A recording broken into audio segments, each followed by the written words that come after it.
Bismillahirrahmanirrahim. Assalamualaikum warahmatullahi wabarakatuh.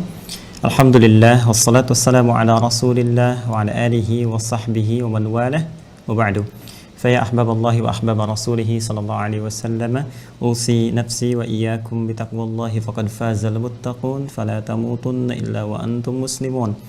Faqala ta'ala mudhakkiran bidzalik ya ayyuhalladzina amanu taqullaha haqqa tuqatih wa la tamutunna illa wa antum muslimun. Saudara-saudariku, berjumpa kembali dalam tayangan Aqsa Al-Quran Sunnah Solution. Semoga kita semua senantiasa dirahmati oleh Allah Subhanahu wa Ta'ala. Alhamdulillah, malam ini, malam Jumat, malam yang insya Allah diberkahi oleh Allah Subhanahu wa Ta'ala, Sayyidul Ayyam, di antara penghulu para hari, dan ada amalan-amalan sunnah yang mengiringi setelah memasuki periode Jumat. Ada memperbanyak salawat kepada Rasulullah SAW, membaca surat Al-Kahf, sebagian riwayat juga ada surah Yasin, kemudian juga meningkatkan zikir kepada Allah Subhanahu wa Ta'ala. Dan tentunya jangan dilupakan bahwa ketika memasuki waktu-waktu mendekat kepada ibadah Jumat, ada banyak kemuliaan-kemuliaan baik yang mengikat para ikhwan, para lelaki muslim dengan kewajiban menunaikan salat Jumat, ataupun juga para akhwat, ya, para ibu, para ukhti, saudari-saudariku dimanapun Anda berada, yang bisa meningkatkan doa sampai dengan ke penghujung di waktu Jumatnya, ya, sore, ba'da asar sampai menjelang ke maghrib. Ada doa-doa yang bahkan Nabi SAW menyontohkan kepada kita dari ba'da Jumat, ya, Allahumma kfina bihalalika an haramik wa aghdina bi ta'atika an ma'siyatik, ya wa bifadlika amman siwak. Ya Allah, mohon cukupkan pada kami ya arhamar rahimin segala yang halal darimu, dan jauhkan kami dari segala yang haram.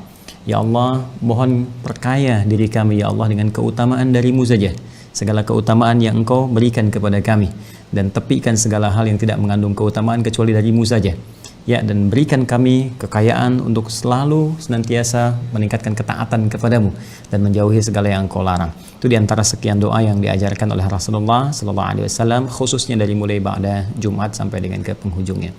Teman-teman sekalian, pada kesempatan malam hari ini, insya Allah kita akan membahas satu topik yang spesial, karena sudah memasuki satu bulan yang istimewa, diistimewakan oleh Nabi SAW, dan juga akan menjadi satu penanda, ya, bagaimana kesiapan kita menuju bulan yang lebih istimewa setelah itu.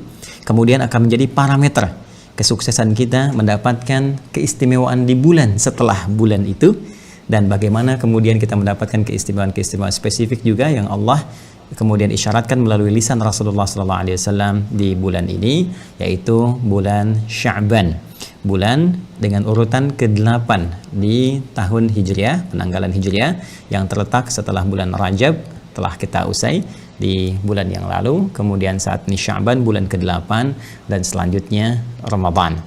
Jadi ini rangkaian bulan yang sangat istimewa. Rajab, yaitu termasuk rangkaian bulan Hurum, bulan yang sangat terhormat. Saking terhormatnya diminta kita oleh Allah Subhanahu wa Ta'ala menjaga diri dari perbuatan-perbuatan yang bisa meruntuhkan kehormatan kita, terutama kehormatan kita di hadapan Allah Subhanahu wa Ta'ala.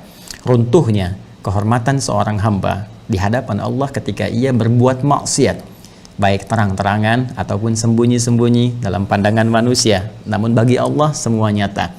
Karena itu ketika ada seseorang berbuat maksiat, maka sesungguhnya dia tengah meruntuhkan kemuliaannya di hadapan Allah Subhanahu wa Ta'ala. Maka bulan-bulan Hurum melatih kita menyiapkan diri untuk senantiasa menjaga ketaatan dan menjaga kehormatan kita di hadapan Allah Subhanahu wa Ta'ala. Dan itu akan mengantarkan pada kesiapan mentalitas kita untuk meningkatkan ibadah di bulan-bulan selanjutnya. Karena itu dalam Islam, setiap waktu itu demikian berharga. Setiap waktu itu demikian bermanfaat dan integral dengan turunan-turunan waktu yang lainnya. Karena biasanya waktu A mengantarkan kepada B, demikian seterusnya. Ada yang sifatnya harian, ya, makanya dalam sehari dibagi 5 bagian waktu bagi kita untuk memetakan aktivitas sekaligus mengiringi peta aktivitas itu dengan bermunajat kepada Allah, supaya semua kegiatan kita itu diberkahi dan dibimbing oleh Allah Subhanahu wa Ta'ala. Mulai dari fajar, subuh, gitu kan? Karena itu kita datang kepada Allah memohon lewat sholat supaya semua aktivitas yang telah kita petakan itu diberkahi, diberikan taufik oleh Allah. Taufik itu bimbingan yang mengantarkan langsung pada tujuan yang benar. Karena itu ibadahnya disebut dengan subuh, kan? Waktunya subuh, dari kata asbah turunannya, sesuatu yang sudah siap dengan rencana, dengan keadaan yang baik, sempurna. Jadi kalau orang Arab berkata kaifa asbahtum, Bagaimana keadaanmu hari ini, pagi ini? Sudahkah siap dengan rencana-rencana kebaikan-kebaikan? Ya, demikian di Al-Quran diisyaratkan wasubhi idza tanaffas, dan demi waktu subuh yang segala kegiatan itu akan dimulai. Tanafas bersamaan dengan nafas yang kita keluarkan, titian aktivitas siap dilakukan. Pun demikian dengan alam, ya mulai berganti dari karbon dioksida hilang, ya malamnya kan dia aktif, kemudian subuh tiba dia hilang, muncul oksigen. Matahari mulai datang, ya mulai bersinar, makanya sinar pertamanya disebut dengan fajar. Semua siap, punya tatanan aktivitas. Maka kita mulai merencanakan setelah malamnya istighfar, mengevaluasi yang lalu. Fa idza faraghta fansab wa ila rabbika farghab. Jika tuntas yang ke belakang, maka siapkan yang akan datang. Maka kita menyiapkan setelah istighfar, evaluasi. Apa nih catatannya? Kemarin kurang jamaah, kemarin kurang sholawat, kemarin kurang baca Al-Quran, kemarin pekerjaan dunianya, nah ini kurang maksimal, ya. Kita evaluasi untuk mengantarkan kita pada kemuliaan dunia dan kebahagiaan akhirat.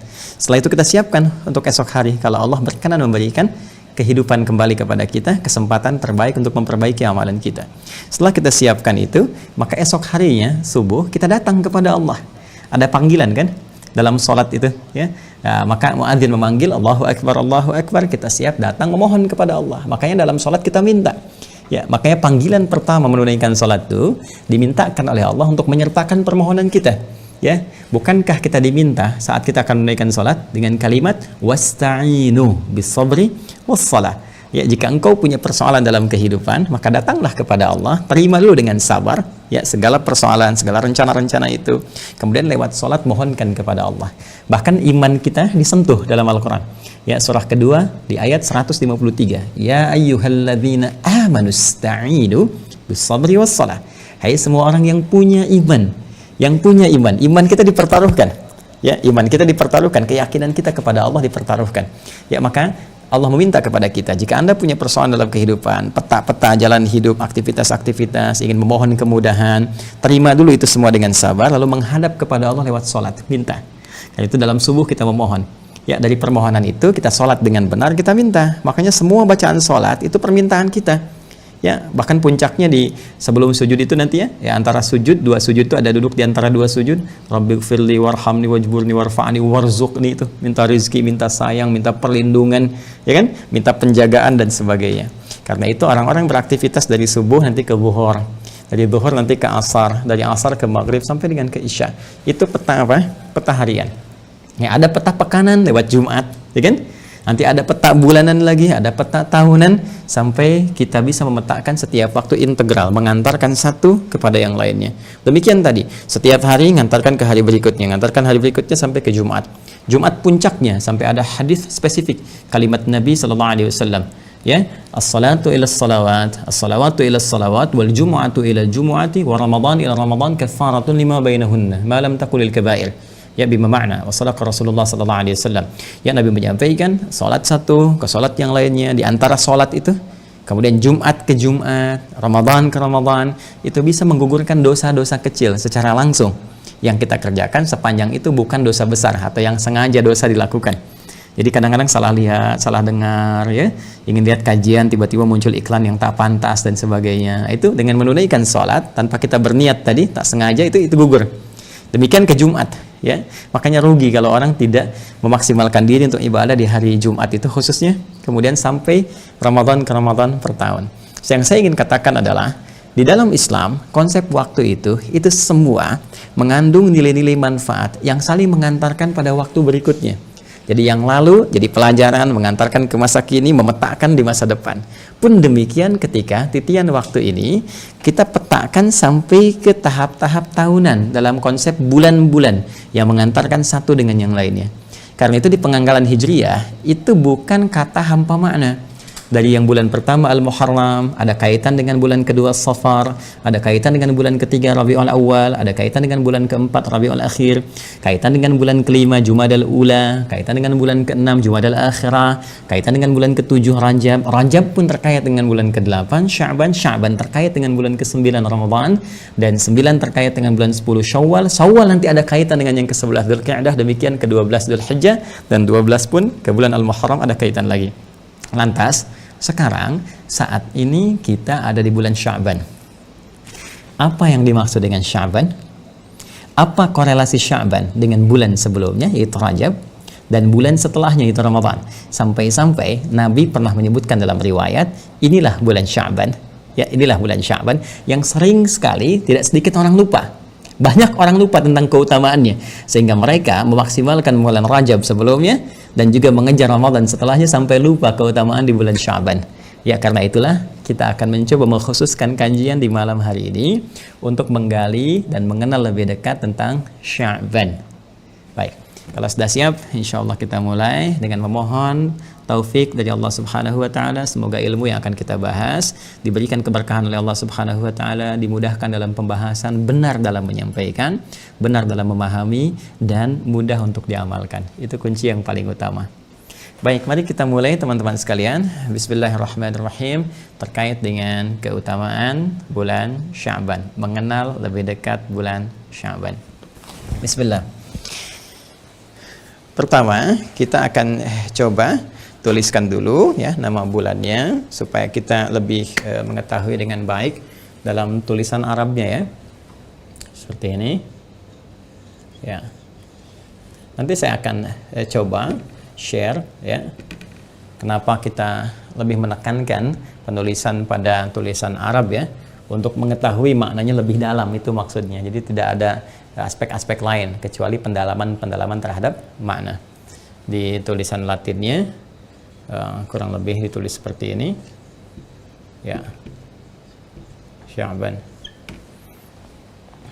Baik, poin yang akan kita bahas adalah satu ya, makna atau arti kata Sya'ban ya. Apa yang dimaksud dengan Sya'ban itu baik secara etimologi ya, kebahasaan, juga terminologi. Terminologi ini nanti kita akan bagi secara istilah kepada dua bagian. Ada yang terkait dengan kultur masyarakat Arab ya, pada masa itu sejak zaman jahiliyah nanti sampai dengan era terminologi dalam pandangan Islam ya, dalam pandangan Islam. Jadi aspeknya sudah masuk ke syariat di sini. Ya, syariat. Kemudian setelah itu yang kedua, kita akan lihat korelasi Sya'ban kan dengan Ramadan, khususnya dengan Ramadan ini, dan nanti kaitan dengan yang sebelumnya karena di dalam Islam itu unik ya, segala sesuatu yang ditarik ke dalam konsep syariat itu selalu menghadirkan rumus yang disebut dengan 2L plus S ya. Nah, S-nya itu siyak yang sedang dibahas, L-nya itu yang pertama lihaq ya. Nah, ini sibak ya, siyak dan sibak. Jadi 1L 2S ya. Saya ralatnya 1L 2S. Jadi ini lihaq, ini siyak ya. Ini sibak. Nah, demikian. Lihaq itu hal yang sebelumnya. Ya. Hal yang setelahnya, lahik ya, lahik. Kemudian siyak yang sedang dibahas ya, konteksnya. Sibak yang sebelumnya, dari kata sabiq, sibak ya. Jadi kalau kita misalnya terapkan ke sini, kita sedang ada di Sya'ban. Ini siyak yang kita bahas. Kemudian apa kaitan dengan sebelumnya, sibak ya, sebelum Sya'ban itu kan ada bulan Rajab kan? Apa korelasi keterkaitan antara Sya'ban dengan Rajab? Kemudian setelah itu mari kita masuk ke lihaq setelahnya. Ya, setelah Sya'ban itu Ramadan. Apa korelasi Sya'ban dengan Ramadan? Nah, ini rumus ini juga diterapkan dalam kajian tafsir. Jadi kalau kita sedang mengkaji, misal kita ingin kaji surah Al-Baqarah misalnya, ayat ke-183 terkait dengan puasa. Ya ayyuhalladzina amanu kutiba alaikumussyam, demikian seterusnya ayat ya. Nah, kita akan bahas Al-Baqarah 183. Maka kalau kita ingin menemukan pemaknaan yang sempurna tentang ayat ini masuk siyaknya yang sedang kita bahas, Al-Baqarah 183. Maka kalau kita ingin temukan pemaknaan yang sempurna Al-Baqarah 183, maka lihat korelasi dengan ayat-ayat sebelumnya. Ya, ayat 182, 181 sampai dengan ke Al-Fatihah, sampai ayat pertamanya. Apa korelasi Al-Baqarah 183 dengan ayat-ayat sebelumnya? Kemudian dengan ayat setelahnya, sampai ke surat An-Nas, ayat 184, 185, 186, sampai Ali Imran, An-Nisa, sampai ke An-Nas. Nah, ini pemaknaan seperti ini akan menghadirkan makna yang sempurna untuk memahami, sekaligus nanti memudahkan kita untuk mencerna apa yang diinginkan di balik ayat itu. Informasinya menunjuk apa? Apakah perintah, ataukah larangan, atau informatif, atau pesan, atau hikmah, dan seterusnya. Dan tentunya akan dikuatkan oleh keterangan-keterangan yang disampaikan Rasulullah SAW dalam untayan-untayan hadis dan sunnahnya. Nah, ini akan coba kita uraikan. Dari sini mudah-mudahan kita akan dapatkan gambaran satu kurikulum. Nanti kesimpulannya, ya, satu kurikulum yang disiapkan menuju bulan Ramadan. Nah, ya poinnya. Jadi dari sini nanti ada satu kurikulum yang disiapkan menuju ke bulan Ramadan. Nanti kurikulum ini yang akan saya berikan pemaknaan dan akan dikenal melalui satu istilah yang jamak dipahami oleh masyarakat kita. Dan seringkali dengan istilah itu nanti disebarkan menjadi taklim, ya, menjadi tausiah dan sebagainya. Sesungguhnya akarnya dari sini. Jadi saya ingin menyampaikan akar dulu, sehingga dengan akar itu pohonnya bisa tumbuh dengan kuat, kemudian buahnya bisa dipetik dengan indah dan pemahamannya sempurna. Paham ya? Terus sudah paham, mari kita mulai ini. Saya izin untuk menghapus dulu yang ini, yang latinnya, sehingga memudahkan kita menurunkan makna ini. Baik, kita mulai bagian pertama tentang makna Sya'ban. Sya'ban, teman-teman sekalian, ini akarnya secara etimologis, akar, ya, infinitif dari kata asalnya, dasarnya, ya, dari kata sya, ya, shin, saya sambungkan ain, ba, ya, semacam ini, ya, ini akarnya. Kalau kita ambil kata kerjanya sya'ba, ya, isimnya bisa sya'bun, ya, kemudian masdarnya bisa sya'bun, sya'ba yash'abu, sya'ba yash'abu sya'ban, ya, sya'bun. Kemudian nanti bentuk mubalaghahnya atau superlatifnya bisa ditambah alif dengan nun sehingga menjadi sya'ban. Ini sya'ba, ini kata kerjanya, verbnya fi'il, ya, dalam istilah bahasa Arab. Kemudian dalam bentuk kata bendanya bisa menunjuk pada keterangan, bisa sifat dan sebagainya. Kita ambil satu saja menjadi sya'bun, ya. Oke, seperti ini. Bedanya apa? Kalau verb, kata kerja, ingat ya, itu tidak menerima tanwin, an in un, yaitu nggak pakai an in un, ya, ingat itu salah satunya. Yang lainnya nanti nggak pakai alif lam. Jadi kata kerja itu gampang, kalau Anda baca Al-Quran nggak ada alif lamnya, nggak ada an in unnya, gitu kan? Nah, itu kemungkinan terbesar itu adalah kata kerja. Tapi kalau Anda temukan misalnya an in un, ya, kemudian ada alif lam, al asyamsu wal qamaru bi husbanin, nah itu kata benda semua. Alif lam asyamsu wa al-qamaru, itu kata benda semua. Bi husbanin, nah, ada an in un, nah, itu pasti kata benda, ya. Noun, ya. Bukan noun, kalau noun bahasa Spanyol, ya. Noun. Kemudian ini ism. Nah, ini atau masdar nanti bisa menunjuk pada satu sumber kata dari kata benda. Baik, ini asalnya. Kata sya'ba dalam bahasa Arab pada mulanya menunjuk pada satu komunitas yang mengelompok kemudian terpecah-pecah. Ya, jadi ada komunitas beberapa mengelompok yang terpecah-pecah. Asalnya demikian. Jadi kalau orang Arab mengatakan sya'ba itu sama dengan tafarraqa atau tasyattata. Jadi kalau Anda buka kamus-kamus bahasa Arab, Lisanul Arab misalnya, ya, kamus Ma'ajim dan Mu'jam misalnya Al-Ma'ani, atau Anda cari beberapa yang spesifik misalnya Tajul Arus dan sebagainya, Lisanul Arab paling tinggi lah karena menghimpun setidaknya 7 kamus-kamus besar, ya, dalam bahasa Arab. Karya Ibnu Manzur namanya, ya, karya Ibnu Manzur. Nah, ini kita temukan kata sya'ba itu akarnya adalah tafarraqa atau tasyattata. Nah, seperti ini, ya, yang berarti sesuatu yang terpencar, terpisah, ya, sesuatu yang terpisah. Ya. Anda suka dengar istilah mufarraqah, memisahkan diri, ya, memisahkan diri. Itu sesuatu yang terpisah atau terpencar, ya, terpencar. Nah, biasanya umumnya ini yang diambil ya, ya, jadi lebih kepada berpencar seperti itu. Nah, hanya Ustadz, kenapa nggak disebut tafarraqa saja, ya, bulan tafarruqan misalnya atau bulan tasyattutan misalnya kan? Nah ini kenapa menggunakan kata sya'ba ini sehingga menjadi sya'ban nanti ya. Nah, kalau kita arahkan ke kata ini, jadi di bahasa Arab itu unik ya. Setiap diksi itu selalu punya perbedaan. Walaupun kadang-kadang di terjemahan diartikan serupa, tapi maknanya bisa beda. Jadi setiap bangunan kata yang beda, beda harakat aja bisa beda makna. Ya, karena itu di bahasa Arab itu ada kaidah begini. Ziyadatul mabna tadullu ala ziyadatil ma'na.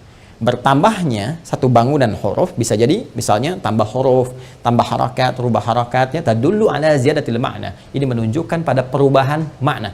Bisa ada penambahan maknanya, bisa ada misalnya penyesuaian makna kepada aspek yang lain ya. Saya ambil contoh bahkan di Al-Qur'an pun demikian.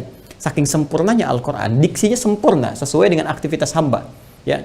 Saya beri contoh begini misalnya. Wahyu pertama turun itu kalimatnya Iqra. Iqra. Al-Qur'an surah 96, ingat? Ayat yang pertama, Iqra bismi rabbikal ladzi khalaq. Ya. Bacaannya apa? Iqra diartikan dengan bacalah, gitu kan? Iqra bismi rabbikal ladzi khalaq. Bacalah dengan nama Rabbmu yang telah merawatmu, gitu kan? Yang telah menciptakanmu, memenuhi segala kebutuhanmu, ya, menciptakan kamu saja begitu mudah, apalagi membimbing kamu untuk bisa mengikuti bacaan. Demikian, ya. Nah, ini menarik. Tapi setelah wahyu demikian turun, sudah terbiasa dengan itu, sudah ada bimbingan memahami, dibimbing malaikat Jibril, maka turun perintah untuk menunaikan aktivitas ibadah, diantaranya sholat. Ketika perintah sholat itu diperintahkan oleh Allah Subhanahu Wa Taala, itu ada kalimat pengiring di Quran surah ke-29 Al-Ankabut di ayat ke-45. Ini ayat ini unik nih bagi sementara orang, sebagian orang boleh jadi orang itu saya, Anda, atau kita ya. Jadi saya tidak menunjuk Anda, mungkin juga bisa saya, bisa kita, gitu kan? Nah, ini menarik. Tengah-tengahnya banyak orang hafal, tapi awal dan ujungnya ini tidak hafal ya. Baik, coba deh kalau saya bacakan tengahnya, Anda pasti bisa nyambung nih. Ya, coba. Innas sholata tanha. Tuh, langsung kan? Tapi kalau saya tanya awalnya apa coba? Tuh, ya Joni aja belum tentu tahu nih. Baik. Nah, awalnya utlu ma uhya ilaika minal kitab. Ini utlu. Ya, utlu ma uhya ilaika minal kitab wa aqimis shalah. Innas salata tanha 'anil fahsya'i wal munkar. Ya, dan seterusnya ayat. Fokus ini. Utlu, teman-teman sekalian. Jadi kalau kita buka mushaf, diterjemahkannya dengan bacalah, sama persis dengan surah ke-96 Al-Alaq ayat pertama. Jadi ini Iqra, bacalah, utlu, bacalah. Ya. Jadi kalau Anda baca ini pun di kamus, di terjemahan bisa sama. Tapi ketika menggunakan diksi yang berbeda, ini utlu, ini Iqra, ada penekanan yang tidak sama. Ya. Kenapa? Karena dalam bahasa Arab, Iqra itu dari kata qiraah. Utlu dari kata tilawah.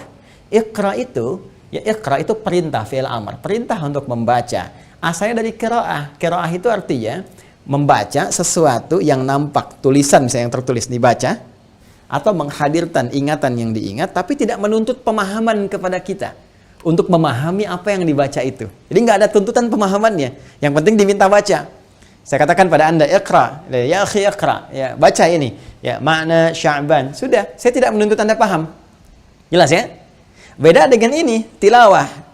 Utlu dari kata tilawah. Tilawah itu punya 3 arti turunan. 1, baca seperti Iqra, kan? Yang kedua, pahami apa yang dibaca. Yang ketiga, amalkan apa yang telah dipahami itu. Jadi, al-qira'ah, kemudian al-fahmu bima quri'a, wal amalu bima fuhima. Baca, pahami apa yang dibaca, amalkan apa yang telah dibaca itu. Perhatikan, ini indahnya. Kenapa wahyu pertama turun menggunakan Iqra bukan utlu? Karena Nabi itu jangankan paham, baca aja tidak bisa. Ya, karena beliau punya sifat ummi itu, ummi, ketidakmampuan untuk membaca karena nggak ada guru yang pernah mengajarkan, nggak pernah masuk madrasah, nggak pernah masuk kuliahan seperti Anda, saya ataupun kita, ya kan? Dan itu sifat ummi itu sifat yang menguatkan beliau sebagai rasul, sebagai mukjizat. Supaya nanti tidak ada yang menuduh di kemudian hari, pantas. Ya, Muhammad SAW itu sudah pandai baca, pernah sekolah, gurunya ada ini. Nanti akan dikarang, akan dituduh oleh orang-orang, itu Quran itu karangan Muhammad SAW. Quran itu bikin Nabi Muhammad. Tapi Allah jadikan sebagai penguat sifat ummi itu untuk menunjukkan beliau sebagai Rasul yang hak dari Allah Subhanahu Wa Taala. Karena itu dibimbingkan oleh Allah melalui malaikat. Jadi kalau kalimat pertama untuk menguatkan sifat ummi Nabi, yang jangankan paham, baca aja belum punya kemampuan. Sampai kemudian diperintahkan oleh Allah, kata Allah, hei, baca jangan karena engkau tak pernah sekolah. Baca jangan karena engkau nggak pernah belajar pada seorang guru. Baca karena Allah yang menciptakan kamu aja begitu mudah. Iqra bismi rabbikal ladzi khalaq. Yang menciptakan kau aja begitu mudah, memberikan segenap apa yang kau butuhkan, menjagamu dalam kehidupan. Jika semua itu mudah bagi Allah, apalagi membimbing kau untuk bisa mengikuti bacaan yang Jibril bimbingkan kepadamu. Itu pesan kepada kita. Jadi kalau kita kerjakan semua karena Allah Subhanahu Wa Taala, maka Allah akan mudahkan apa yang tengah kita lakukan sepanjang semua lillah. Ingat, karena perintah yang disampaikan kepada Nabi sepanjang bukan khusus, itu berarti mencakup isyarat kepada umatnya. Jadi Allah ingin mengajarkan dari sejak awal wahyu, langkah beraktivitas, semua niatkan lillah. Termasuk Anda, apakah belajar malam ini diniatkan karena Allah? Apakah merawat keluarga diniatkan karena Allah? Apakah mencintai pasangan diniatkan karena Allah? Apakah mencari pekerjaan diniatkan karena Allah sebagai ibadah? Atau hanya turunan kegiatan dunia saja yang tidak membedakan antara Anda yang punya iman dengan yang belum punya iman? Harus ada nilai di hadapan Allah Subhanahu Wa Taala. Nah, ini Iqra. Perintah sholat itu dimulai dengan kata tilawah, seakan memberi kesan kepada kita, hei, sebelum sholat, Allah tidak inginkan Anda asal sholat saja. Baca dulu bacaan-bacaan sholat yang diajarkan, dipandukan oleh Rasulullah SAW. Pahami dengan baik. Ya, setelah Anda baca, pelajari, pahami, maka Anda akan bisa menikmati sholat Anda. Paham ketika bertakbir, paham yang dibacakan apa. Ketika ruku mengerti yang dibaca. Ketika sujud paham yang dibaca. Sehingga tidak ada celah bagi setan untuk menggoda Anda. Karena ketika lisan berkata Allahu Akbar, pikiran menerjemahkan Allah Maha Besar. Fokus kepada itu. Dan hati meresapi, ya Allah, aku mengatakan berikrar Engkau yang paling besar. Tapi kenapa aku merasa besar dibanding orang lain? Sombong dalam kehidupan. Angkuh, ya Allah, dalam aktivitas. Aku bertobat kepadamu. Karena itu Anda membaca dalam iftitah itu diantaranya, Allahumma ba'id baini wa baina khataya. Kama ba'adta bainal masyriqi wal maghrib. Kalau selama ini, ya Allah, aku memang banyak salah, aku mengakui, tapi mohon, ya Allah, ampunanmu begitu luas. Jauhkan aku dengan kesalahan yang telah aku perbuat, seperti Engkau jauhkan antara timur dengan barat yang tidak pernah bertemu. Aku tidak ingin menemui kesalahanku saat kembali kepadamu, ya Allah, saat setiap kecil pun salah ditampakkan di hadapanmu. Wa may ya'mal mithqala dzarratin syarran yarah. Itu maknanya. Nah, sekarang kembali ke sini. Mohon izin ya kalau saya sedikit perdalam, ya perluas wawasannya supaya ada gambaran dalam benak kita. Nah, Sya'ban, tafarraqa, tashattata. Kenapa menggunakan kata ini? Kalau kalimatnya menggunakan turunan dari kata ini sya'ba, artinya yang berpencar itu, yang terpisah satu dengan yang lainnya, itu bukan orang per orang, tapi sifatnya mengelompok. Ya, sifatnya apa? Mengelompok. Ya, jadi sudah sifatnya komunal, sudah ada komunitas. Ya, baik skala kecil, bisa juga skala besar. Karena itu satu bangsa dalam bahasa Arab disebut dengan sya'b. Ya, sya'bul Indonesi, ya, bangsa Indonesia. Kalau daulah itu negara. Jadi kalau sya'b itu bangsa, negara dan bangsa. Saya mencintai negara Indonesia. Ya, saya mencintai bangsa saya, kami adalah bangsa Indonesia. Jadi kalau sudah satu masyarakat berkumpul, punya kedaulatan, punya bahasa satu, kan, punya nilai persatuan yang sama, itu sya'b namanya, sya'bun. Jadi ada skala kecil komunitas dan skala besar. Jadi kalau yang dimaksudkan ini sya'ba berarti tafarraqa atau tashattata, ya, atau tasya'aba. Kalau yang ditegaskan lagi bisa tasya'aba, ya tasya'ab, ya. Jadi artinya satu kelompok-kelompok yang berpencar. Kelompok-kelompok yang saling terpisah, berpencar. Ini. Nah, kalau kelompok-kelompok itu kita ingin terangkan dalam bentuk keterangan. Kalau sudah keterangan pasti kata benda, noun sifatnya. Ya kan? Dan yang berpencar itu banyak. Bukan 1, 2, atau 3. Ya? Jadi ada kelompok A, kelompok B, kelompok C, kelompok D, terus berpencar ini. Satu demikian yang lain dengan tugas tertentu. Ya, dengan tugas tertentu, dengan visi dan visi atau misi tertentu, ya, dengan misi tertentu. Jadi berpencar nih banyak, maka jadikan bentuk superlatif. Dalam bahasa Arab disebut dengan sirah mubalaghah. Sirah mubalaghah, ya. Baik, atau sirah mubalaghah. Sirah mubalaghah itu adalah makna yang menunjuk superlatif. Banyak, sangat, besar. Di antara rumusnya tambahkan alif dan nun nih di akhir katanya, ya, akhir kalimatnya. Misal, ini misalnya sya'bun, ya kan? Sya'bun. Seperti ini. Maka tambahkan alif dan nun di ujungnya. Alif tambah nun. Ya, tambah alif tambah nun. Rumus cepat mengajarkan, kalau ada alif ini, maka huruf sebelumnya itu akan selalu dibaca dengan A panjang. Karena alif itu memanjangkan bacaan sebelumnya dengan harakat fathah. Ya, maka harakat apapun di sini, mau dhammah, mau kasrah, ganti dengan alif seperti ini. Ini kan tadinya asalnya sya'b, ya. Sya'bun misalnya, ya. Ini sya'b ininya tetap, ini yang huruf selanjutnya yang ini diganti dengan alif, tambahkan karena ada ganti dengan fathah karena ada alif, ya. Kemudian akhirnya matikan saja karena orang Arab itu berkata memulai dengan harakat kemudian berakhir dengan sukun. Paling gampang disukunkan ujungnya, ya. Jadi kalaupun Anda ada akhirannya un, in, an, tetap dibaca, kalau dimatikan, diwakafkan, itu bacanya sukun. Termasuk dalam bacaan Al-Quran. Karena itu kalaupun di akhir ayat ada harakat dan kita berhenti, pasti harakat akhirnya nggak dibaca, disukunkan. Ya, Bismillahirrahmanirrahim. Kan? Nggak ada orang baca begini. Bismillahirrahmanirrahim. Nggak ada kan? Alhamdulillahirrabbilalamin. Nggak ada kan? Pasti sukun kan ujungnya? Baik. Nah, ini pun demikian. Jadi tambah alif dan nun, ini harakatnya fathah, kemudian ininya mati. Ya, maka menjadi seperti ini. Sya'ban. Nah, Sya'ban mengandung arti banyaknya komunitas dari masyarakat, kelompok-kelompok masyarakat yang berpencar-pencar satu dengan yang lainnya. Pertanyaannya, kenapa orang-orang Arab pada saat itu berpencar-pencar di bulan ke-8 ini, bulan Sya'ban ini? Apa yang sedang mereka cari dan apa yang mereka lakukan serta apa kaitannya dengan Ramadan? Tadi telah kita uraikan pendalaman secara etimologi, yaitu pendalaman kebahasaan tentang kata Sya'ban. Tadi telah kita jelaskan kata kerjanya atau verbnya, fi'ilnya dari kata sya'ba, kemudian nounnya, isimnya, kan?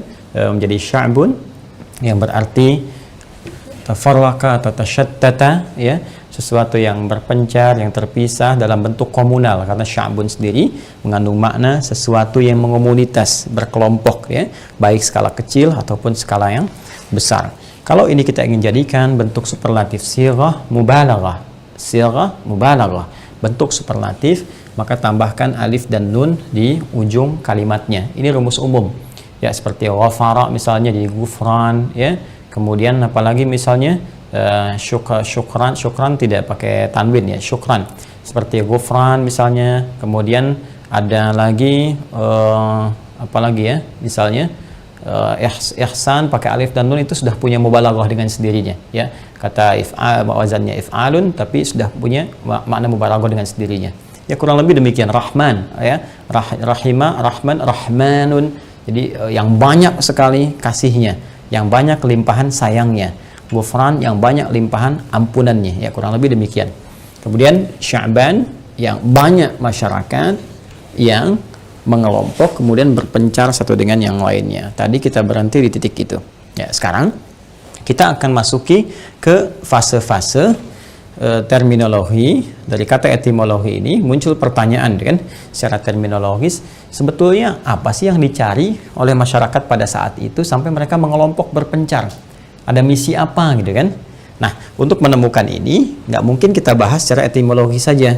Kita harus kaitkan dengan terminologi, ya, istilah. Jadi terminologi itu satu istilah yang dibawa berdasarkan pemahaman yang ingin kita kaji. Dalam istilah apa nih?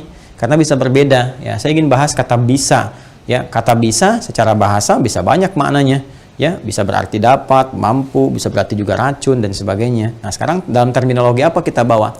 Kalau dalam terminologi misalnya dunia binatang, ya, kita ingin kaitkan dengan bisanya ular, ya kan? Maka itu sudah pasti mengandung makna apa? Racun, ya kan? Tapi kalau kita kaitkan dalam konteks kemampuan, ya, misalnya dalam dunia kemanusiaan bisa melompat, bisa makan, bisa berlari, bisa bekerja, itu mengandung makna mampu atau dapat. Pun demikian ini, ya, kalau kita ingin bahas ini pengelompokan yang berpencar untuk membawa atau menuju misi tertentu dalam konteks apa? Nah, ini secara terminologi kita datangi dulu kultur Arab pada saat itu.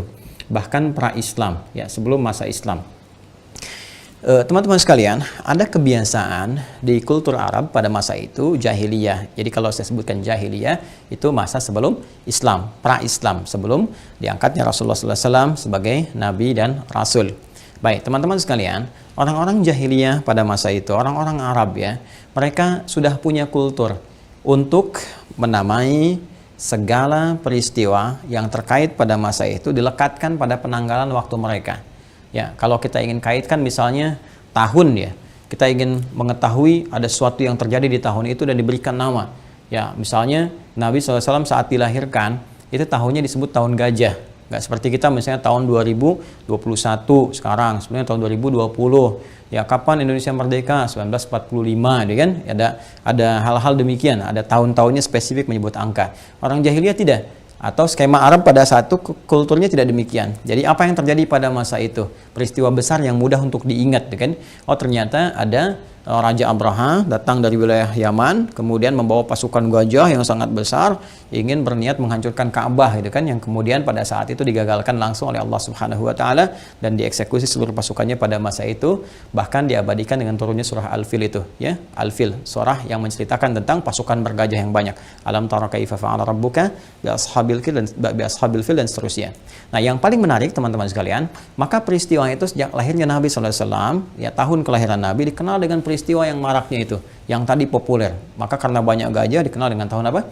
Tahun gajah. Itu skala tahun. Skala bulan juga begitu.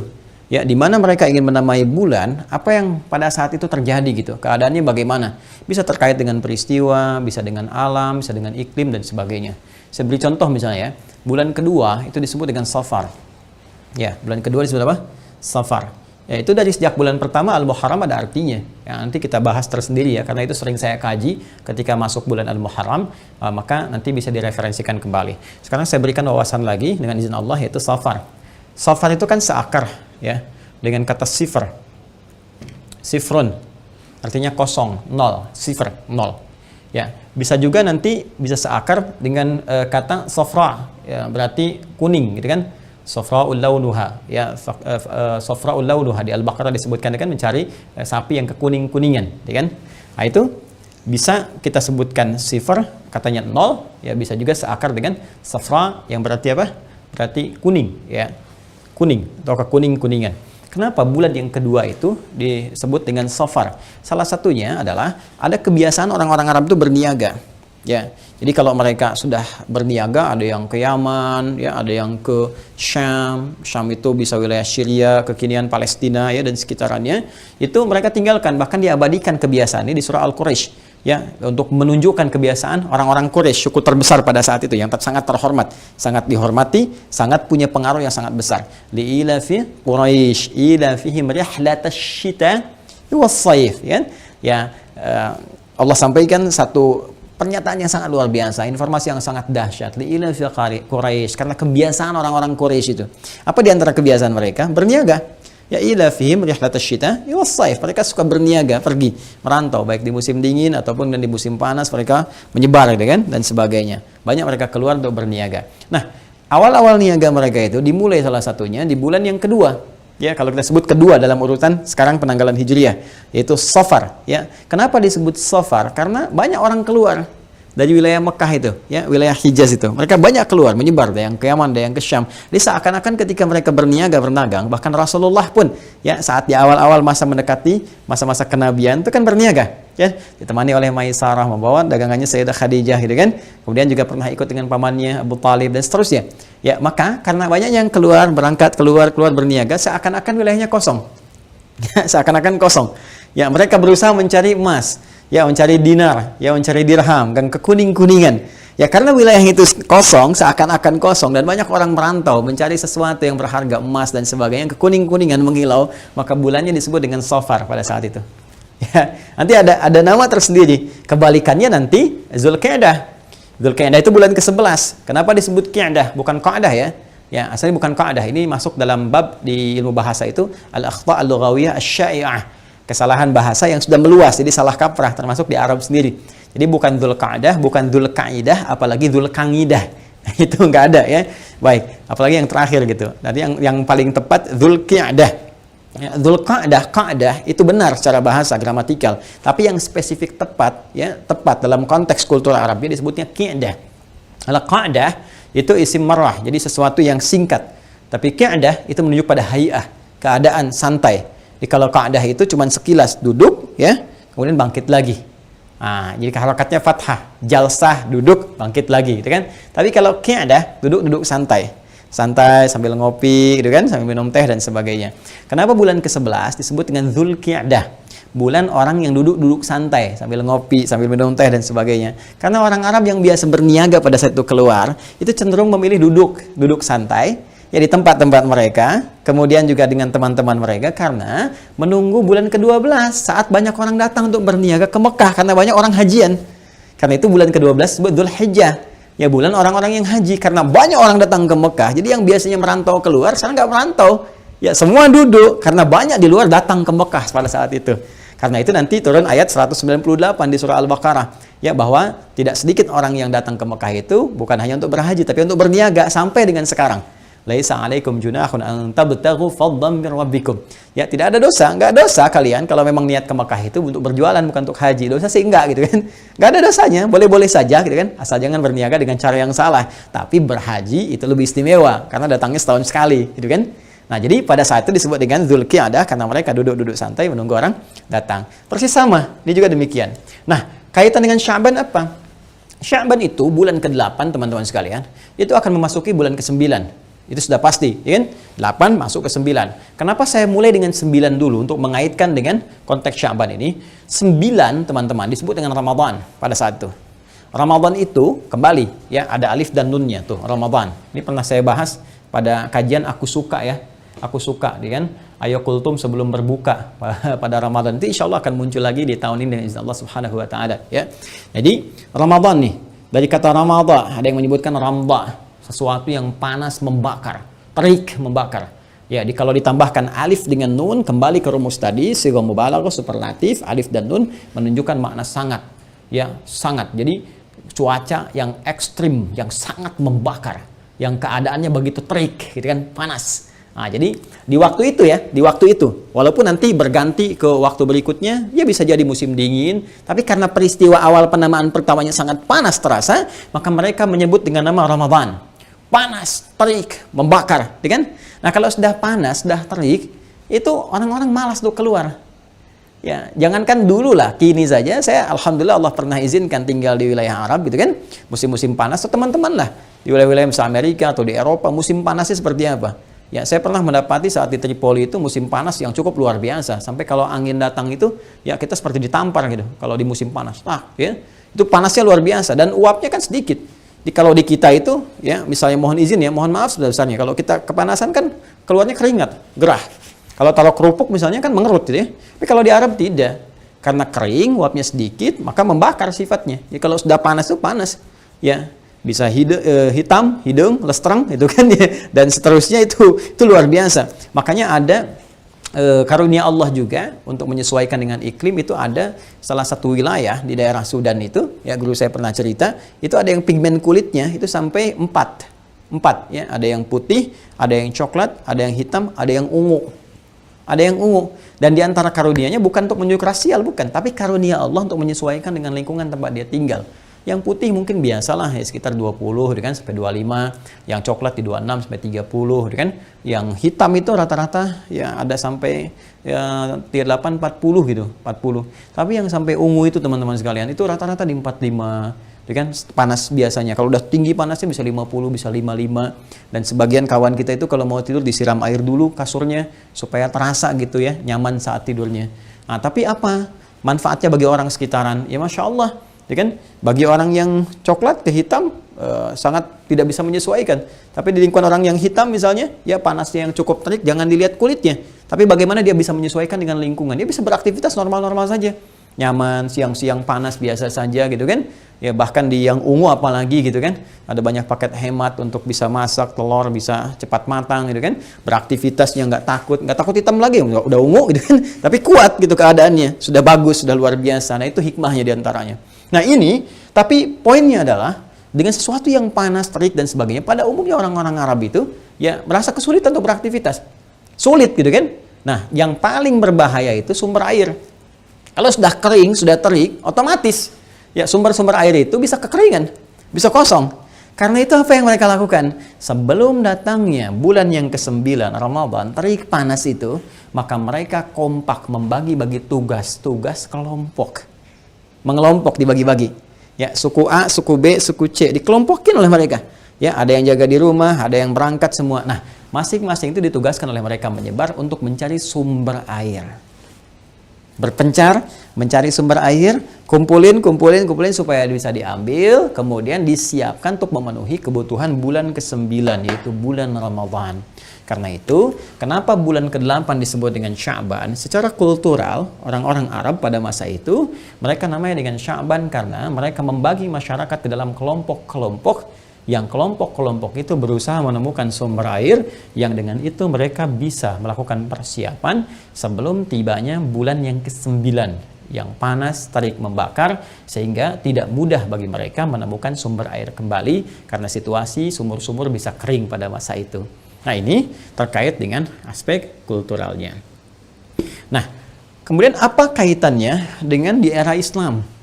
Ya, karena pada masa Islam pun sampai dengan kini teman-teman sekalian sudah kurang lebih 1442 Hijrah. Ya, sudah masuk kita ke abad ke-15 dari sejak Nabi SAW hijrah dari Makkah Al-Mukarramah ke Al-Madinah Al-Munawwarah. Sampai sekarang pun dipertahankan nama Sya'ban ini dengan pemaknaan syariat yang sangat luar biasa. Jadi saya menariknya begini, ada sesuatu yang secara kultur ya, secara kultural, secara budaya itu, ya sebetulnya kalau nggak bertentangan dengan syariat, itu syariat mengakomodir, dipertahankan, bahkan disupport. Jadi jangan selalu mempertentangkan syariat dengan budaya, enggak juga. Ya, Islam itu sangat menghargai, sangat menghargai. Di Indonesia apalagi ada budaya A, budaya C, budaya B dan sebagainya. Ya, bagi pemeluk Islam, karena undang-undang juga menjamin pasal 29 ayat 2, negara menjamin kemerdekaan tiap-tiap penduduk untuk memeluk agamanya masing-masing dan beribadah menurut agama dan kepercayaannya itu. Ya, bahkan Pancasila menjadikan jadi dasar yang pertama ketuhanan yang Maha Esa. Dalam konteks ini agama memberikan tuntunan. Ini loh, menurut syariat Islam kalau ada budaya-budaya yang seperti ini baik, bagus, ayo support, ayo dorong. Di jahiliyah juga begitu. Ada budaya-budaya yang dipertahankan oleh Islam sampai dengan kekinian. Di antaranya apa? Nama-nama ini. Nama-nama yang berkembang. Nanti bahkan ada nama-nama yang melekat pada gelar. Misalnya Abu dan sebagainya. Itu jangan dikira nama Islami, bukan. Itu sejak jahiliyah sudah ada. Ya, sudah ada. Nabi Muhammad SAW itu dikenal dengan Abul Qasim, gitu kan? Ada lagi Abu Abdurrahman. Yang Abdullah bin Mas'ud itu gelarnya Abu Abdurrahman dan seterusnya. Jadi jangan misalnya hijrah langsung pakai Abu, tidak juga. Ya, jadi tidak semua yang Abu itu bisa berkonotasi baik, belum tentu. Ya, Abu Jahal juga Abu Jahal gitu kan. Itu menunjuk kepada sifat. Jadi jangan kalau ada Abu misalnya ini Islami, belum tentu. Ya, ada Abu Jahal kan, jadi ada sifat yang melekat pada kejelekan disebutkan supaya dominan dikenal. Ini orangnya kontroversial, ini orangnya aneh gitu. Nah, itu kan sebutan masyarakat. Yang paling aneh kalau menyebut dirinya sendiri misalnya dengan sifat jelek, ya menggunakan kata Abu itu paling aneh gitu, ya. Karena di Arab pun itu sebutan-sebutan umum dari masyarakat. Biasanya kalau menyebutkan penghargaan baik itu pada anak pertama sebagai doa. Ya, misalnya Nabi SAW punya anak pertama Al-Qasim, maka disebut Abul Qasim untuk memberikan selamat kepada Rasulullah SAW dengan lahirnya anak pertama, semoga menjadi berkah dalam keluarga dan sebagainya. Itu asalnya. Nah, termasuk ini teman-teman sekalian.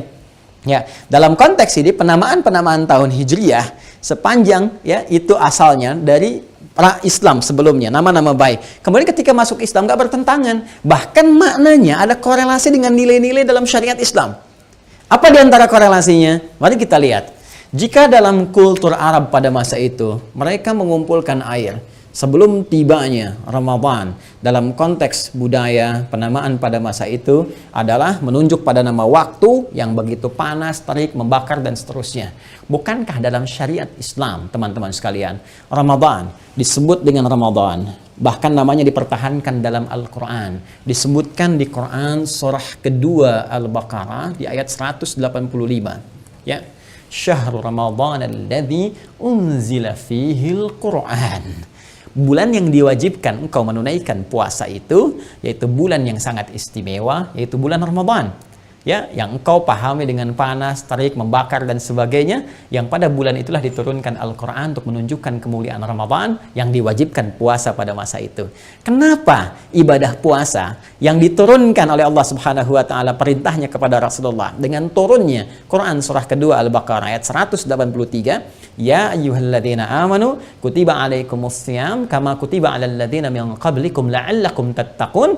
Kenapa kemudian salah satunya kewajibannya turun di bulan Ramadan dan menggunakan nama yang sama? Karena manfaat puasa itu bisa membakar, menghanguskan dosa-dosa hamba yang mau beristighfar, yang mau bertobat, yang mau mohon ampunan kepada Allah Subhanahu wa taala dengan perasaan yang tulus dan dengan kesungguhan yang luar biasa. Di situ Nabi menyampaikan, "Man shoma ramadhana imanan wa ihtisaban, ghufira lahu ma taqaddama min dzambi." Siapa tanpa kecuali siapapun, ya, besar kecil, tua muda, ya, laki-laki perempuan, muslim beriman, kalau dia menunaikan puasa Ramadannya dengan penuh kesungguhan, ketulusan, ikhlas dan bermuhasabah, berintrospeksi, memohon ampunan kepada Allah Subhanahu wa taala, maka hal pertama yang Allah anugerahkan kepadanya adalah membakar semua dosa-dosanya, menghanguskan, menggugurkan seluruh dosa-dosanya. Ghufira lahu ma taqaddama min dzambi. Allah ampuni seluruh dosa-dosa yang pernah ia kerjakan pada masa-masa yang lalu dengan taubat yang benar. Allah hanguskan, bakar dosanya seperti matahari menghanguskan benda-benda sekitarnya dengan terik panas yang luar biasa. Ya. Dipertahankan nama Ramadan itu mengandung makna yang tadi yang sangat luar biasa. Nah, karena Sya'ban secara kultural, ya, pada saat itu mereka mencari air bekal untuk ke Ramadan, maka Nabi pun memberi petunjuk seperti orang Arab dulu mencari bekal-bekal hanya untuk kebutuhan materialnya saja, kebutuhan jasmaninya saja, sedangkan nilai-nilai agama syariat itu mendorong kita memenuhi kebutuhan rohiyah kita, spiritual kita, karena imun spiritual ini akan menguatkan, memberikan kekuatan dahsyat kepada fisik dan pikiran kita. Ini intinya, soulnya ini dalam tubuh kita, rohnya, spiritualnya. Seperti orang Arab dulu mencari air, mencari bekal di bulan ke-8, bulan Sya'ban, untuk memenuhi kebutuhan fisik mereka di bulan Ramadan, bulan panas, bulan terik. Seperti itulah Nabi memberikan petunjuk kepada kita, cari air di bulan Sya'ban, cari bekal. Ya, cari air, cari bekal. Karena di Al-Quran, teman-teman sekalian, tuntunan wahyu, tuntunan agama, tuntunan spiritual itu seringkali juga oleh para ulama dikomentari memberikan kesan kepada kita seperti air. Ya, air secara fisikal yang turun dari langit berupa hujan, menumbuhkan tanam-tanaman, menggemburkan yang kering, menyuburkan kembali, kan? Menumbuhkan tanaman, melahirkan buah-buahan, banyak manfaatnya. Seperti itu pula curahan wahyu dari langit yang disampaikan pada Rasulullah, kan? Seperti air yang turun yang akan menyuburkan kembali hati-hati yang kering, mengobati gundah gelana, kegelisahan, rasa was-was, sehingga dengan itu menyuburkan keadaan hati dan melahirkan buah-buah amal saleh yang bisa dinikmati dan melahirkan pahala untuk bekal kita menuju rahmat Allah dan meraih surga yang didambakan. Ya, itu poinnya. Jadi kalau orang Arab dulu mencari air untuk kebutuhan fisik, maka di bulan Sya'ban Nabi memberikan petunjuk cari bekal. Cari air-air wahyu. Itu ibaratnya, kata kiasannya. Ya, cari petunjuk-petunjuk wahyu. Cari, penguat dahaga. Pelepas segala hal yang kurang. Supaya engkau segar lagi saat masuk Ramadan. Ya, seperti orang Arab sudah punya bekal ketika masuk Ramadan, mereka segar. Sudah punya minuman, sudah punya segalanya. Dengan minuman itu bisa beraktivitas. Walaupun panas, walaupun terik, sudah segar, sudah kuat. Ya. Bahkan nanti terjadi di era Islam, Masya Allah, Perang Badar, Ramadan, Fathu Makkah, Ramadan, kan? Dan sebagainya. Jadi, terkait dengan keadaan ini, teman-teman sekalian, maka diberikan isyarat dalam konteks penamaan ini, bahwa kenapa dipertahankan nama Sya'ban, seakan-akan Nabi memberikan satu isyarat kepada kita semua. Sahabat-sahabat meneruskan kepada kita semua. Nanti kita akan lihat kenapa saya sebut Nabi, kita akan turunkan nanti riwayat-riwayatnya. Bahwa sebelum sampai ke Ramadan, cepat cari bekal. Cari bekal yang bisa menguatkan roh kita, yang memberikan tenaga kepada kita, kekuatan spiritual, sehingga ketika sampai kepada Ramadan, kita bisa semangat untuk beraktivitas, seperti orang-orang dulu bisa beraktivitas. Orang jahiliyah aja semangat beraktivitas. Kenapa kita yang sudah lewat dari jahiliyah menjadi lemah, menjadi banyak tidur, kan? Menjadi banyak lemasnya, menjadi jarang beraktivitas, sementara orang-orang dulu membangun kekuatan yang sangat luar biasa di Ramadan. Mereka bisa manfaatkan siang dan malamnya. Ada yang khatam Quran sehari sekali, ada yang sehari 2 kali. Ada yang Masya Allah malamnya hidup luar biasa, siangnya beraktivitas luar biasa. Jadi jangan sampai nanti ada alasan bahkan menggunakan hadis palsu, ya siyamus shaimi ibadatun, tidurnya orang puasa adalah ibadah, itu hadis palsu, cepi. Itu hadis palsu. Jangan sampai ke kantor carinya musola gitu kan, ya musola, musola. Habis kerja ke musola gitu kan. Saat kerja ke musola, tidur lagi, tidur lagi. Nah, itu kan ya pulang ke rumah tidur lagi, cuma nunggu. Ya kan yang paling menarik gini, habis sahur lihat kapan buka, habis buka kapan sahur. Jadi apa manfaat yang bisa diraih? Karena itu orang-orang yang tidak punya persiapan sejak bulan Sya'ban, maka umumnya dia akan merasakan hal yang berbeda saat masuk Ramadan. Ya, seperti orang lemas tidak punya air, maka lemas pula dia saat puasa karena tidak punya gairah untuk meningkatkan ibadah. Itulah kenapa dinamakan dengan apa? Sya'ban. Ya. Ya, sekarang kita bergeser lebih dalam lagi ke pemaknaan syariat dengan naungan Al-Quran dan hadis-hadis Rasulullah SAW. Baik, paham ya? Insya Allah paham ya? Baik, bismillah. Nah, jadi saya mencoba untuk menampilkan dulu akar pemahamannya sehingga mengerti gitu. Saya tidak menginginkan Anda menghafal, tapi menginginkan kita memahami. Oh, ini maksudnya begini. Jadi ketika kita masuk ke bulan Sya'ban mengerti, oh kenapa dinamakan dengan Sya'ban, maka ini harus saya lakukan. Ini panduannya. Karena di Islam tuh gini, di Islam tuh mustahil dan tidak mungkin, sangat tidak mungkin. Ya, ada satu nama pun dalam konteks syariat yang tidak mengandung makna. Itu mustahil. Semua kata punya makna. Ya, saya gini lah ya. Kadang kita mesti merenung ya. Apa yang kita kerjakan pun bahkan setiap hari, jangan-jangan belum dipahami. Coba Anda, saya, kita sholat kan? Sholat ya, sehari 5 waktu. Waktunya kita paham. Subuh, zuhur, asar, maghrib, isya. Saya tanya aja pada Anda, kenapa disebut dengan zuhur? Kenapa disebut asar? Kenapa disebut maghrib? Kenapa disebut isya? Pernah nggak satu kali kita meluangkan waktu untuk mengkaji? Oh sudah zuhur nih, maksudnya apa? Kenapa namanya zuhur? Itu kalau mengerti kita waktu itu saja, ada getaran yang berbeda kepada jiwa. Akan ada sesuatu yang lain yang terasakan. Seakan-akan hidup kita itu selalu ingin memanfaatkan waktu dengan baik gitu. Ya, ada pacuan yang tidak biasa. Apalagi kalau sudah masuk ke istilah-istilah spesifik ibadah. Ya, takbir, rukuk, sujud, kenapa dinamakan dengan ini, kenapa posisinya begini, kenapa tidak seterusnya, itu sangat-sangat luar biasa. Ya. Ya, kita mulai dengan hadis-hadis Nabi sallallahu alaihi wasallam karena kita tidak pernah berjumpa dengan Nabi secara fisikal, kita kekinian sekarang, bermimpi pun belum tentu, maka kita harus melacak. Ya, transmisi riwayat-riwayat yang tersambungkan kepada Nabi sallallahu alaihi wasallam, dan itulah istimewanya dalam Islam. Jadi semua ilmu dalam Islam itu tersambungkan sisi keilmuannya dalam istilah keislaman itu sanad namanya, ada transmisinya, ada jalur periwayatannya, dan itu menarik. Itulah keunggulan dalam Islam yang menunjukkan kebenaran pula, kebenaran risalah. Jadi terkoreksi kalau ada yang keliru, terkoreksi karena terus turun-temurun terwariskan dan generasi nggak terputus. Ya, disebut dengan sanad, ya silsilah periwayatan sampai ke puncak sumber yang primernya. Nah, karena kita nggak berjumpa dengan Rasulullah SAW, maka kita harus melacak sumber-sumber ini sampai menuju ke Nabi SAW. Nah, yang paling punya peran besar untuk menyampaikan itu kepada kita adalah para imam-imam ahli hadis, ya, yang mereka mengumpulkan kitab-kitab riwayat dari turun-temurun, dari mereka dapat dari siapa, gurunya dari siapa lagi, dan itu sangat luar biasa akurat dan otentisitasnya dipertanggungjawabkan karena nyambung semua dan bisa dilacak bahkan dalam aspek sejarah. Dan paling menarik, para ulama kita selain punya kitab-kitab sanad, kutub itu kitab-kitab, jama dari kata kitab ya, kutub ya, punya buku-buku sanad yang transmisi riwayat itu, ada sejarah lagi yang membuktikan bahkan ke orang-orangnya. Ini si fulan ini siapa, kebiasaannya apa, dan sebagainya. Nanti kita akan tunjukkan saat masuk dengan izin Allah ya. Kalau nanti ada kajian tentang ilmu hadis, saya akan tunjukkan beberapa referensi. Kita belajar dengan metode cepat untuk memahami. Nanti kalau ada waktu, kita belajar insya Allah ya. Misalnya kalau mendengar ada rumus cepat nih, dengar hadis begini saja, oh ini pasti palsu. Palsu ini. Oh ini cacat nih, ya kan? Oh ini begini, nanti ada rumusnya. Al-Imam Ibnul Qayyim Al-Jauziyah punya kitab Al-Manarul Munif fis Sahih wad Dha'if. Ya, Al-Manarul Munif fis Sahih wad Dha'if. Ya, mercusuar. Ya, kalau di pantai itu ada satu pancaran cahaya lampu itu ya, untuk nyorotin ke kapal itu, yaitu manar. Ya, Al-Manar. Kalau tinggi disebut manarah. Ya, Al-Manar Al-Munif, pancaran cahaya yang terang, yang jelas ya, fis Sahih wad Dha'if, untuk menunjukkan ini sahih, ini dhaif. Jadi kalau kita dengar itu seakan-akan ada cahaya, ini sahih, ini dhaif. Itu ada rumusnya. Nanti kita belajar ya. Ya. Sekarang kita lacak dulu beberapa referensi. Pertama, yang diriwayatkan oleh sahabat Usamah bin Zaid Usama bin Zaid. Itu referensinya di dalam Musnad Imam Ahmad. Musnad Imam Ahmad. Mohon izin saya menyampaikan berdasarkan tema kita ya, secara tematik urutannya. Nanti Musnad yang kelima 201 ini rawinya. Kemudian ada juga nanti Sunan An-Nasa'i.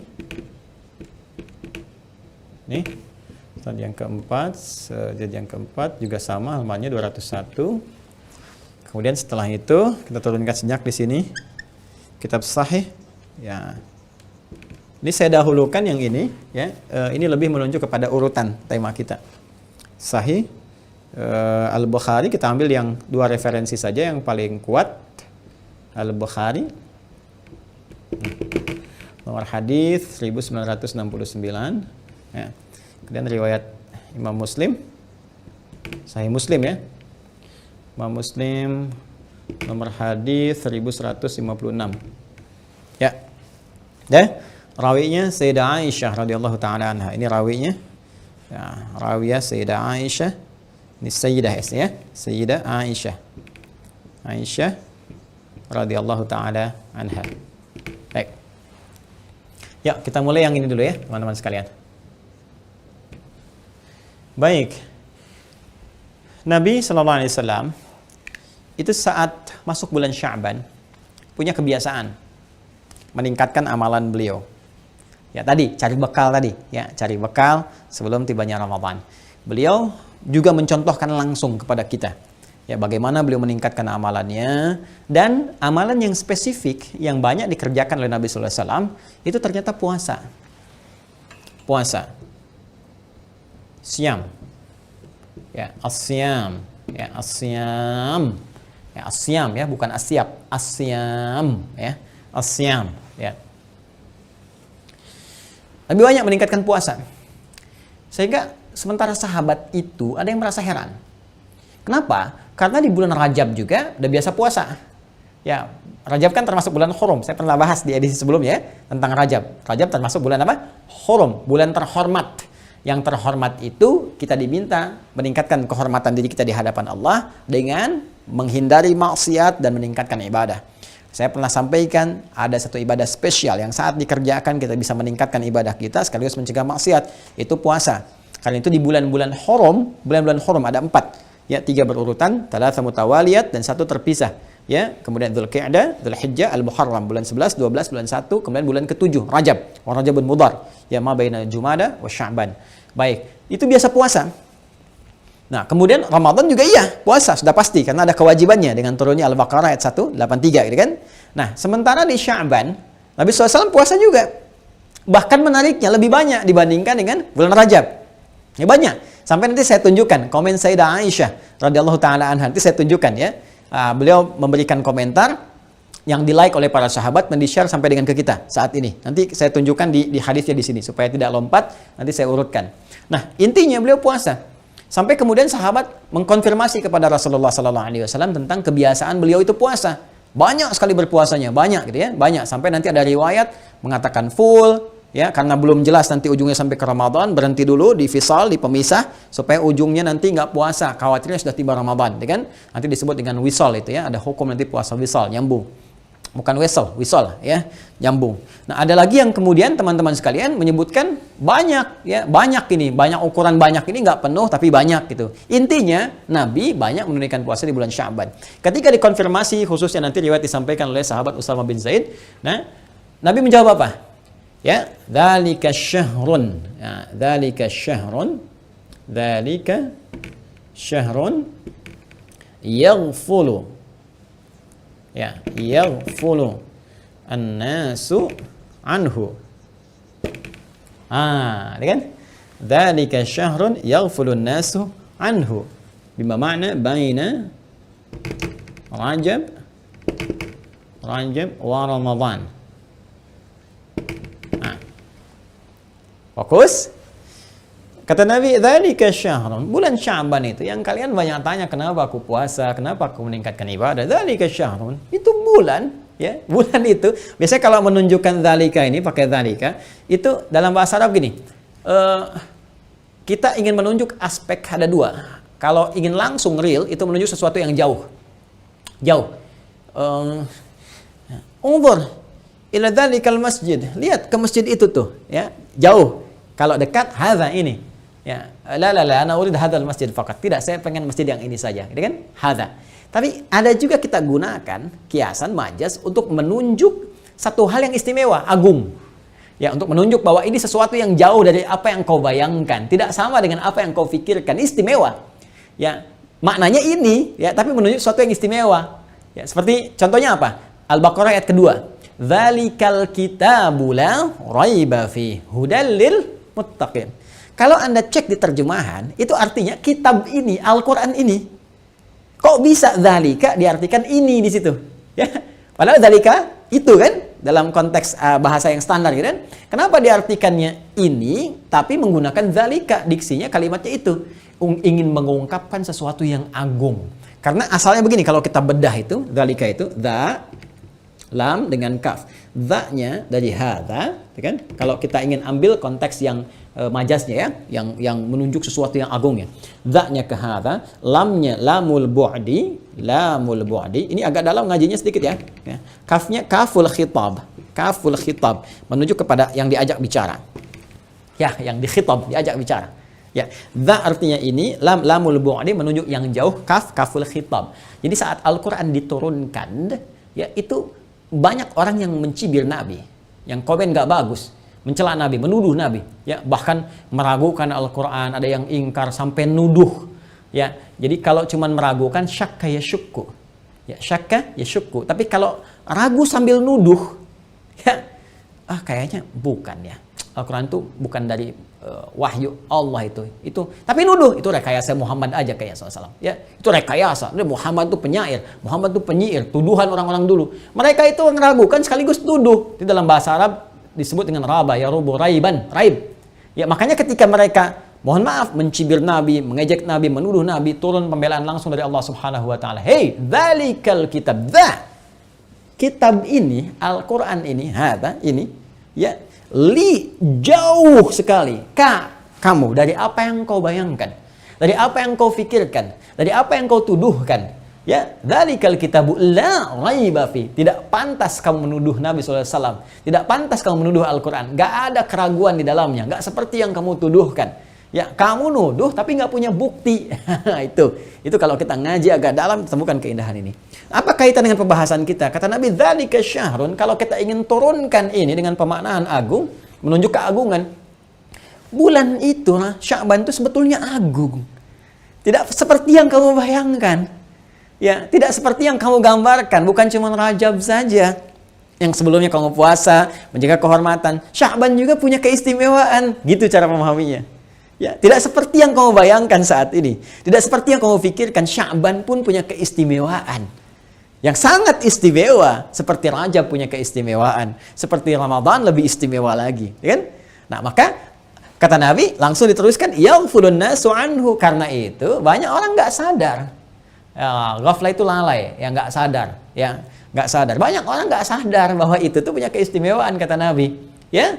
Nah, maka pertama Nabi menunjukkan Sya'ban itu yang mana letaknya supaya nggak salah. Ya, kalau orang-orang dulu sudah mengerti pasti letaknya di situ, kan? Tapi bagi kita sekarang kan mencari, coba anak-anak sekarang, ya tanya aja sekarang. Ayo coba bulan Safar bulan keberapa? Apa? Sabar? Bukan Safar. Ya Safar sih kok so good maaf gitu. Bukan itu. Bulan Safar bulan keberapa? Ya, oh Safar perjalanan maksudnya. Papa mau Safar. Tuh, kan? Coba tanya, Safar bulan keberapa? Ya, Syawal bulan keberapa? Tuh.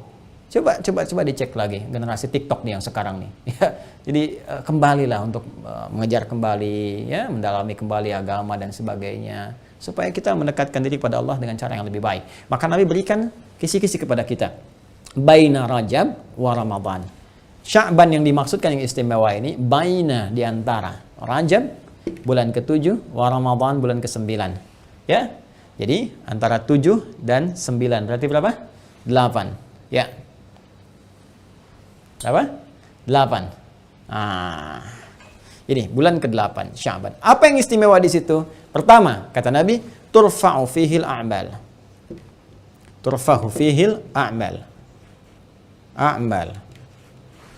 Di bulan itu, amal-amal kita itu secara spesifik disebutkan langsung. Amal-amal kita pada saat itu secara langsung gitu, ya, dilaporkan, disampaikan, diangkat kepada Allah Subhanahu wa taala. Allah Maha mengetahui apa yang kita kerjakan. Gak dilaporkan pun Allah sudah tahu, gitu kan? Tapi ini ingin menunjukkan satu keistimewaan.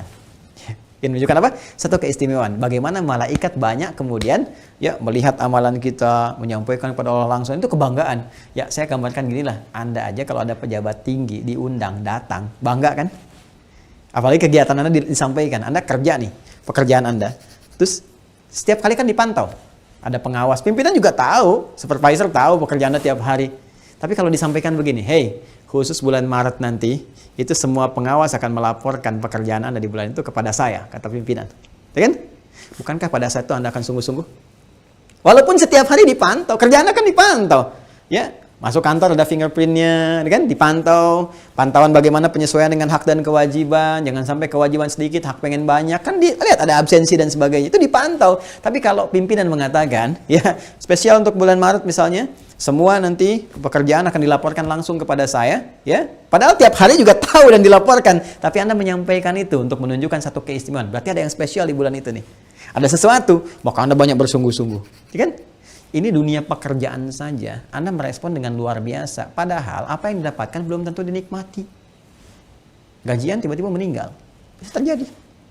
Sekarang, jika dunia saja begitu demikian Anda kejarnya, kenapa untuk sang pemilik dunia yang menyampaikan langsung kepada Anda lewat Rasul yang paling dicintai, Anda tidak begitu semangat? Kenapa? Untuk dunia yang sementara, begitu Anda kejar. Tapi perintah sang pemilik dunia yang langsung menginfokan kepada kita lewat Rasulnya Sallallahu Alaihi Wasallam yang paling mulia. Bahwa spesial di bulan Sya'ban itu, di bulan. Jadi ada harian, amalan kita ditatap langsung oleh Allah, gitu kan? Ada bulanan. Bagaimana diinfokan kepada kita, malaikat itu berlomba-lomba menyampaikan catatan amal kita kepada Allah. Dan itu kebahagiaan bagi malaikat. Ya, kapan lagi langsung melaporkan langsung kepada Allah? Nggak semua malaikat bisa langsung menghadap kepada Allah Subhanahu wa taala. Ya. Nah, di saat itu, ini kalau informasi Rasulullah SAW itu sudah pasti valid, ya. Dan ini mohon maaf, ini bahasan spiritual ya. Bahasan agama gitu, ya, ditangkapnya pakai iman, ya, nggak pakai akal. Jadi akal kita itu jangan dipaksakan untuk menangkap bahasan-bahasan iman, nggak akan nyambung. Semua yang melekat pada manusia sifatnya terbatas. Pendengaran terbatas, semakin tinggi frekuensi semakin nggak bisa dengar. Penglihatan terbatas, semakin jauh semakin tak terlihat. Jika pendengaran dan penglihatan punya batasan, kenapa akal selalu nggak pengen punya batas? Ya, akal kita pun terbatas. Jadi kalau ada yang nggak sanggup ditangkap oleh akal, tangkap pakai iman kita. Maka amalan ini disampaikan oleh para malaikat kepada Allah Subhanahu wa taala. Laporkan langsung, ya Allah, hamba-Mu si fulan sedang begini, hamba-Mu si fulan sedang begini. Maka apa yang langsung Nabi berikan bimbingan kepada kita? Fa uhibbu an yurfa'a amali wa ana shaim. Fa uhibbu an yurfa'a amali, fa uhibbu an yurfa'a amali wa ana shaim. Masya Allah. Maka aku sangat menginginkan, sangat mencintai. Uhibbu itu bisa cinta, bisa sangat ingin, ya, sangat ingin. Ana uhibbu hadzal kitab. Saya sangat pengen sekali buku ini. Ya, ya bunayya ta'al mama nadzabil hunak. Ya, anakku sayang, ayo kita pergi ke sana dulu. Mama uridu hadzal kitab. Mama, saya pengen buku ini. La hunaka afdal. Enggak, itu lebih bagus. Walakinnani uhibbu hadzal kitab. Tapi saya sangat ingin buku yang ini, ya. Nah, nanti kalau konteks kehidupan, uhibbu bisa dengan anak gitu, cinta. Ana uhibbu waladi, saya sangat mencintai anak saya, ya kan? Nah, itu mahabbah, kecintaan, ya. Jadi, ketika kita katakan Nabi fa uhibbu, ya, maka kata Nabi, aku sangat menginginkan. Sangat menginginkan, seperti seseorang menginginkan dengan rasa cinta yang paling dalam. Itu kurang lebih demikian. An yurfa'a amali, saat amalku itu diangkat, disampaikan kepada Allah, ya, wa ana shaim, aku sedang dalam keadaan berpuasa. Masya Allah. Allahumma salli ala sayyidina Muhammad, Allahumma salli ala sayyidina Muhammad, Allahumma salli ala sayyidina Muhammad. Masya Allah. Nabi yang maksum, Nabi yang paling takwa, kan? Nabi yang paling dekat dengan Allah, dipuji wa innaka la'ala khuluqin azim, dijamin surga, inna a'tainakal kautsar dan sebagainya. Masih mencoba meningkatkan kualitasnya sehingga beliau ingin dinilai terbaik oleh Allah ketika tiba masa Sya'ban itu. Saya ingin disebutkan dalam keadaan yang istimewa. Ya, disebut kepada Allah itu dalam keadaan yang tampil baik. Ya, dan Nabi mencontohkan yang tinggi-tingginya. Ya, apa itu? Itu puasa. Karena puasa itu saya katakan tadi, dalam puasa kita akan terbiasa menjaga dua hal. Satu, menjaga amal soleh kita. Ya, menjaga amal soleh kita supaya konsisten ditingkatkan. Karena itu saat puasa kita senang baca Al-Quran, senang sedekah, senang baca Al-Quran, itu sudah otomatis. Dan yang kedua, menjaga diri. Ya, yang pertama menjaga amal soleh untuk ditingkatkan, yang kedua menjaga diri untuk tidak beramal salah. Makanya orang-orang puasa, yang beriman puasa itu pasti menjaga dari perbuatan maksiat. Nggak ada orang puasa sengaja bohong, sengaja menipu, gitu kan? Ya, sengaja berselisih, sengaja berbuat fitnah, sengaja bikin hoax, itu nggak mungkin, nggak ada. Karena minimal dia takut batal puasanya. Karena itu orang puasa itu amalannya cenderung baik. Nah, kalau sudah baik, disampaikan kepada Allah dalam keadaan yang terbaik. Ya Allah, si fulan hamba mau puasa. Ya Allah, si fulan sedang baca Al-Quran. Ya Allah, saat ini si fulan sedang sedekah. Itu semua tuh baik. Maka Anda bisa bayangkan, Nabi dalam kondisi bulan Sya'ban itu, kenapa diantaranya beliau menyampaikan ya kepada kita semua bahwa beliau terbiasa menunaikan puasa, itu salah satunya, rahasia terbesarnya, satu, Sya'ban punya keistimewaan. Keistimewaan pertama, yaitu diangkat dan disampaikannya kan ya amalan langsung seorang hamba.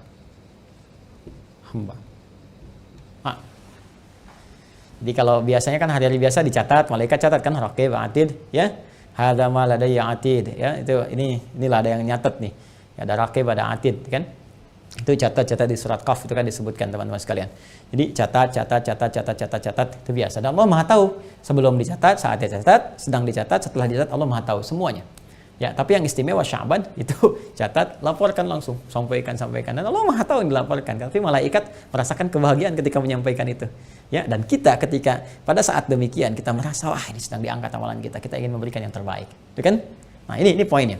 Jadi ini keistimewaan bulan Sya'ban. Yang pertama, yaitu saat amalan kita diangkat dan Nabi memberikan isyarat untuk memberikan kekuatan pada amalan ini. Maka contoh Nabi yang pertama adalah menunaikan puasa. Jadi sunnah, ada puasa sunnah yang spesifik dikerjakan di bulan Sya'ban. Seperti Rajab kita puasa sunnah juga, ya, bulan-bulan haram. Seperti Ramadan ada puasa wajib, Sya'ban pun ada spesifik puasa di bulan Sya'ban, yaitu puasa sunnah Sya'ban. Ya, puasa sunnah Sya'ban. Nah, sekarang waktunya bagaimana? Waktunya bagaimana? Kalau kita lihat teman-teman sekalian, waktunya yang saya maksudkan apakah sehari, apakah 2 hari, harinya apa dan sebagainya gitu kan. Nanti kita lihat. Di dalam kitab sahih di Al-Bukhari nomor hadis 1969, hadis Muslim nomor hadis 1156. Nah, kalau kitab hadisnya beda misalnya atau di Anda ada ikhtisar, ini Anda bisa cari rawinya Sayyidah Aisyah radhiyallahu taala anha. Ya.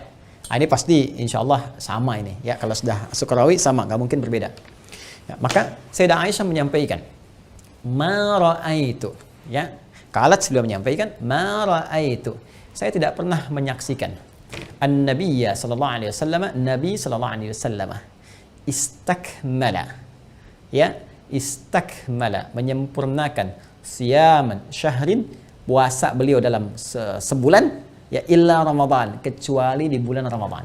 Ma ra'aitu an-nabiyya sallallahu alaihi wasallam istakmala siyama syahrin illa Ramadan.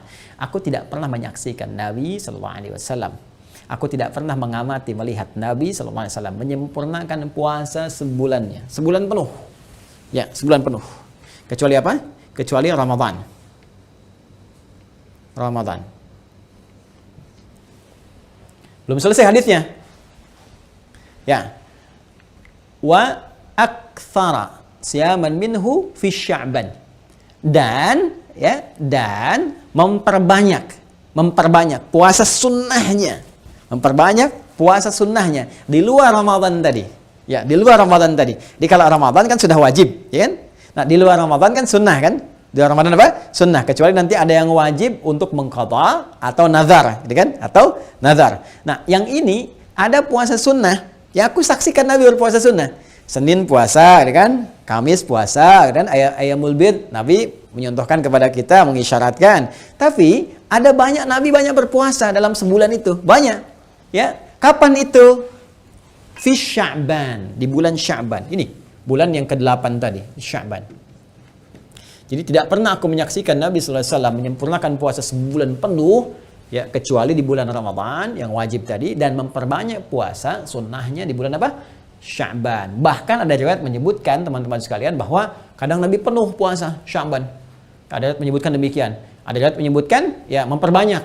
Jadi ada pernah sekali disebutkan penuh. Ya, jadi kalau Sya'bannya misalnya 29 hari, 30 hari, gitu kan? Tapi Nabi pun menegaskan nanti ada hukum puasa wisal yang menyambung. Jadi khawatir karena dulu belum diketahui, nggak seperti kita sekarang, ya, untuk ru'yat canggih, ada teleskop, ada macam-macam dan sebagainya. Bahkan falaknya udah makin canggih, udah ketahuan sekarang hitungan falaknya bahwa nanti secara astronomis ini nanti ketinggian hilal sekian, udah di atas 3 derajat nanti. Ya, pada saat ijtima konjungsi itu terjadi, nanti ketinggian hilal sudah tinggi di atas 3 derajat, dipastikan itu keesokan harinya udah puasa. Nanti 1 Ramadan bersamaan dengan 13 April.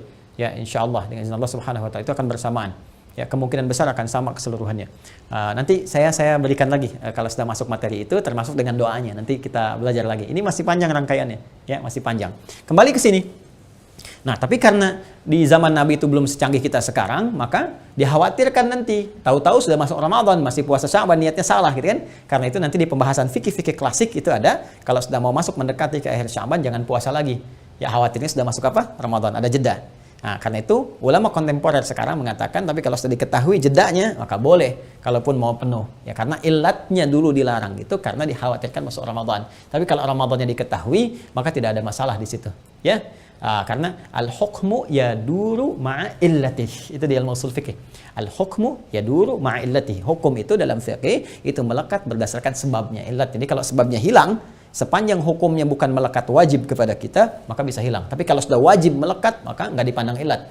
Ya, makan daging babi haram. Ya, jangan ditanya apa ilatnya, kalau itu perintah. Ya, wajib kita untuk meninggalkan. Walaupun Anda mengatakan, karena ini dikaji, ini ada belatungnya, ada ininya, ada joroknya. Jadi kalau babinya sudah nggak jorok sekarang, dikasih makannya yang bersih-bersih, yang menyehatkan, jadi halal. Nggak begitu juga. Ya, jelas paham ya? Nah, tetap mengikat hukumnya. Jadi kembali kepada Sya'ban, ke sini, Nabi SAW tercatat dalam sejarah, itu memperbanyak puasa di bulan Sya'ban. Yang dilihat esensinya bukan sekedar puasa. Ya, bukan menjaga lapar, menjaga haus, nahan semuanya, gitu kan? Tapi tidak demikian adanya saja. Nabi lebih memberikan isyarat kepada kita untuk kembali ke makna Sya'ban yang sesungguhnya. Yang tadi secara filosofis adalah mencari bekal-bekal yang terbaik, menyiapkan diri kita dengan mulia, dengan baik, gitu kan? Supaya apa? Supaya siap-siap di bulan yang ke-9. Supaya dosa-dosa kita bisa dibakar, dihanguskan, ya. Seperti halnya Ramadan pada masa itu membakar dan menghanguskan dengan teriknya matahari sekitaran benda-benda sekitarannya. Maka demikian kita berharap di bulan ke-9 saat Ramadan, dosa-dosa kita digugurkan oleh Allah Subhanahu wa taala, dibakar, dihanguskan dengan suasana Ramadan yang kita siap menjelangnya. Itulah keutamaan pertama dan amalan yang dikerjakan oleh Nabi. Karena itu tidak ada amalan spesifik untuk berlatih kecuali apa? Kecuali puasa. Dan puasa itu sangat efektif karena ketika kita membiasakan minimal di Sya'ban, ke Ramadan sudah siap. Ya. Karena itu saya izin ya untuk mengingatkan. Pertama, bagi teman-teman yang mu'alaf misalnya, ya, yang di tahun-tahun ini belum sempat memulai puasa, ya, bersiap Ramadan, itu bisa latihan sekarang. Ya. Anak-anak kita yang balik nih tahun ini yang belum biasa puasa misalnya, yang belum berlatih, bisa berlatih di bulan Sya'ban. Jadi jangan sampai Ramadan nanti pas jadikan latihan. Nah, sekarang mulai latihan. Yang namanya latihan nggak perlu dipaksakan. Artinya memulai bertahap dulu. Misal nanti saya mulai hari Senin nih, insya Allah, bismillah, Senin mulai. Karena baru pertama puasa, misalnya jam 12, aduh, kok perutnya udah perih ya, nggak bisa ditahan, gitu kan. Nggak apa-apa buka. Nanti setelah menyesuaikan, besoknya tambah lagi sampai ke asar, gitu kan. Ini maghribnya sejam 6 lewat 6. Asar jam 4 nggak kuat, tuh ya. Tahan sampai jam 5 misalnya kan. Tapi situ sudah perih, sudah sakit, jangan dipaksakan. Termasuk anak-anak kita ya, yang baru-baru. Jangan ibu mengatakan, ayo nak, berjuang, jihad fisabilillah. Jihad apaan? Udah cepat buka. Ini kan puasa sunnah. Buka, sudah buka, kemudian siap lagi, besok terbiasa, sehingga besoknya lagi lebih menikmati sampai ke maghrib, Masya Allah. Sampai maghrib aja, jangan terlampau soleh ya, berarti sampai ke isya, tidak. Maghrib aja. Di sampai maghrib buka, karena nanti ada aliran yang terlampau soleh. Ya, aliran terlampau soleh, jadi bukannya pas Isya. Pas Isya. Ya, jadi salah mengartikan ayat tsumma atimmus syiyama ilal lail. Ya, sempurnakan puasa sampai menuju lail malam. Jadi mereka mengartikan maghrib belum buka, Isya bukanya. Hati-hati, itu aliran yang menurut saya sangat bermasalah, kontroversial. Kenapa? Nabi aja sesoleh-solehnya bukannya maghrib. Anda bukan Nabi, kenapa Isya, Joni? Jadi kalau ada yang Anda bertamu, maghrib dia tiba-tiba pamit ke kamar dulu apa, terus Isyanya makan, itu patut diduga gitu ya. Tanya supaya kita tidak menduga yang macam-macam. Sampai maghrib, sampai kita terbiasa lagi mengerjakan itu semua, sampai ke Ramadan kita maksimal. Ya, dan boleh berdoa, kita minta kepada Allah. Ya, Imam Ahmad pernah meriwayatkan satu hadis dari Nabi sallallahu alaihi wasallam, kemudian menyampaikan doa, Allahumma barik lana fi Rajab wa Sya'ban wa barik lana fi Ramadan. Ya Allah, mohon berkahi kami di bulan Rajab, juga di bulan Sya'ban, juga di bulan Ramadan. Kalau Imam Al-Baihaqi dengan riwayat sedikit berbeda. Jadi kitab Syu'abul Iman. Ya Allahumma barik lana fi Rajab wa Sya'ban wa ballighna Ramadan. Ya Allah, berkahi kami di bulan Rajab, di bulan Sya'ban, dan sampaikan kami, mohon sampaikan ke bulan Ramadan. Ya, memang secara sanad hadis ini ada masalahnya. Ya, karena ada seorang bernama Ziyad An-Numairi di salah satu sanad itu bermasalah, disebut dengan rawi mungkar. Jadi ada 3M secara sanad itu yang bermasalah ya. Satu itu matruk ya. Mungkar dulu, mungkar kemudian matruk, ketiganya maudhu. Mungkar, matruk, maudhu. Kalau mungkar itu yang diduga sering berbuat yang tidak pantas gitu kan.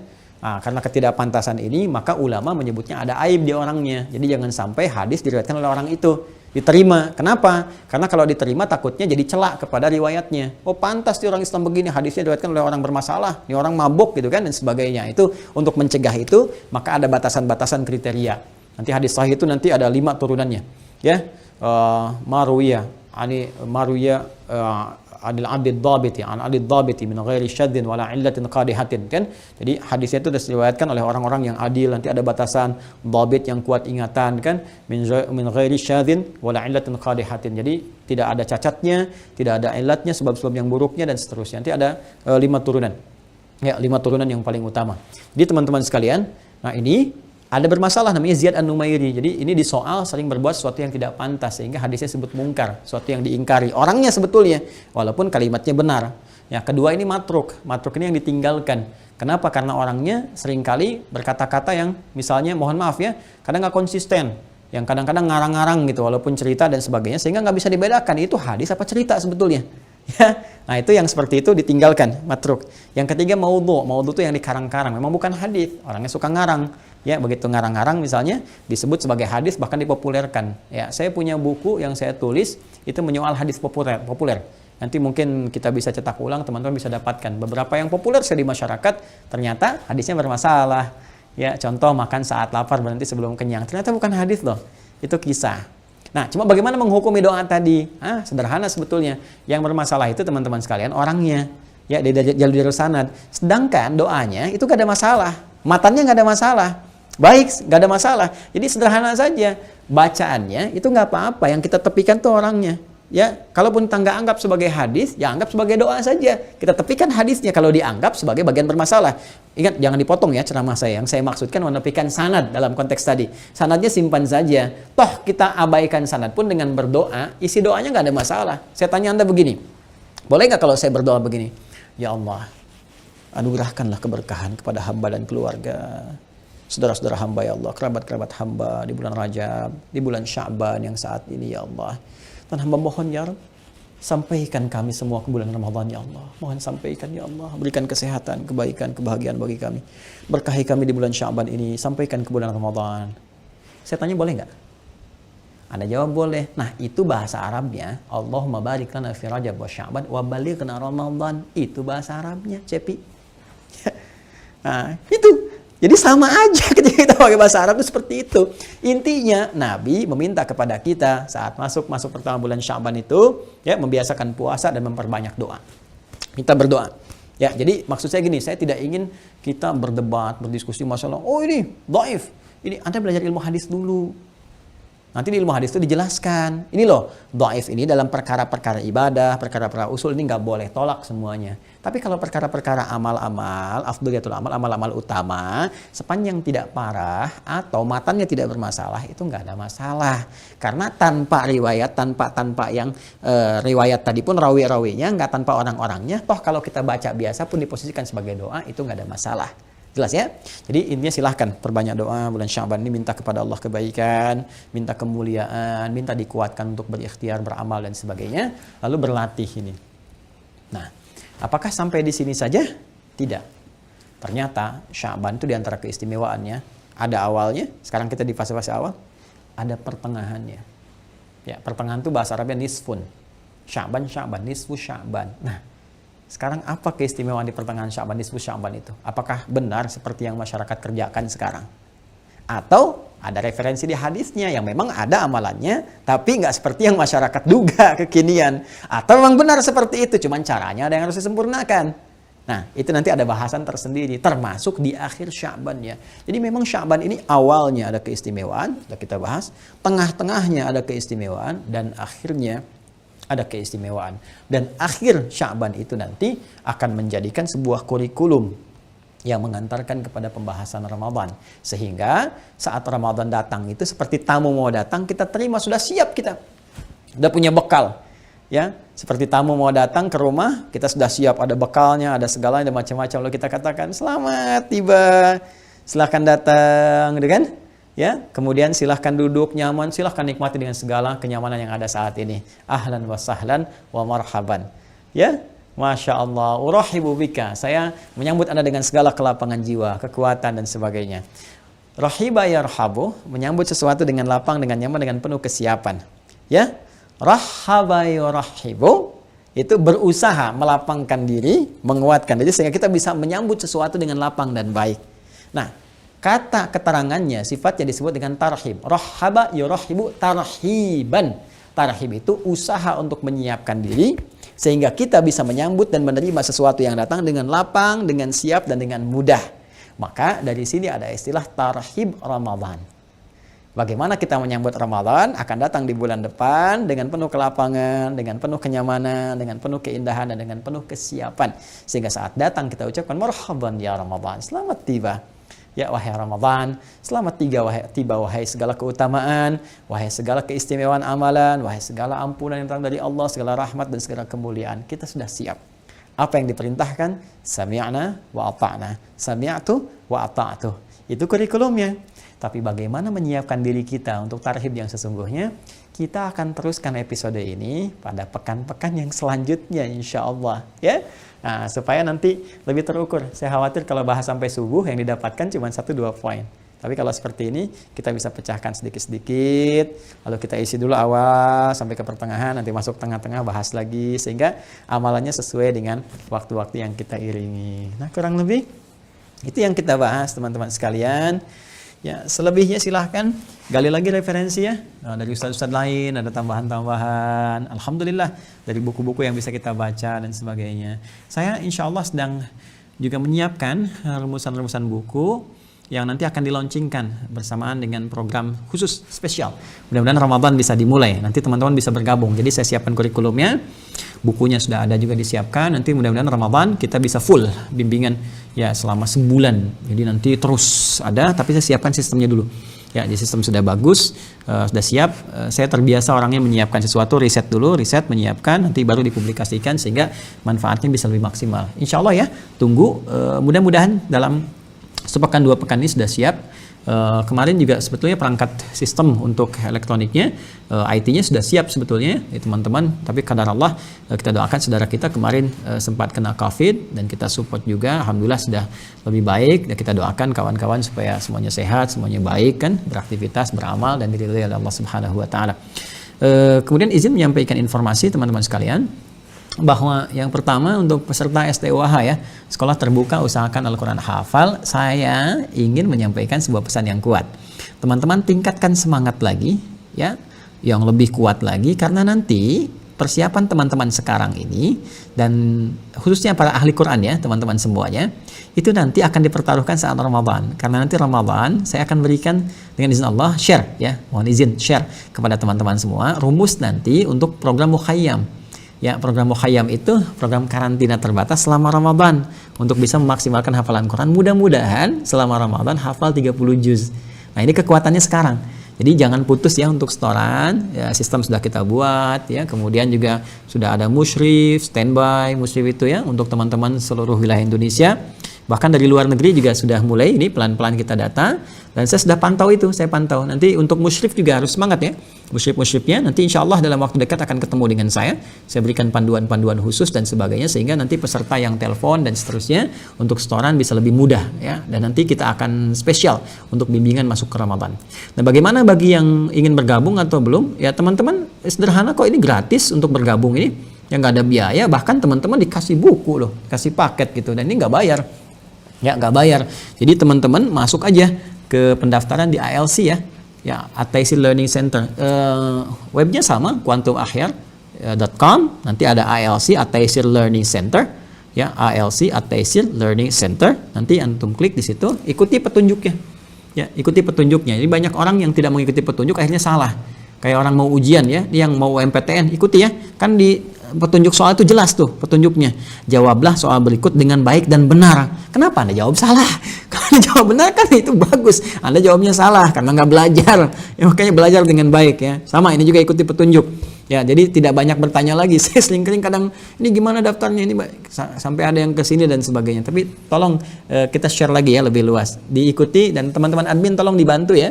Jadi kalau ada yang tanya dan sebagainya langsung dijawab. Yang DM langsung dijawab ya. Tolong ya. Jadi nanti teman-teman masuk ke situ daftar, nanti dikirimkan.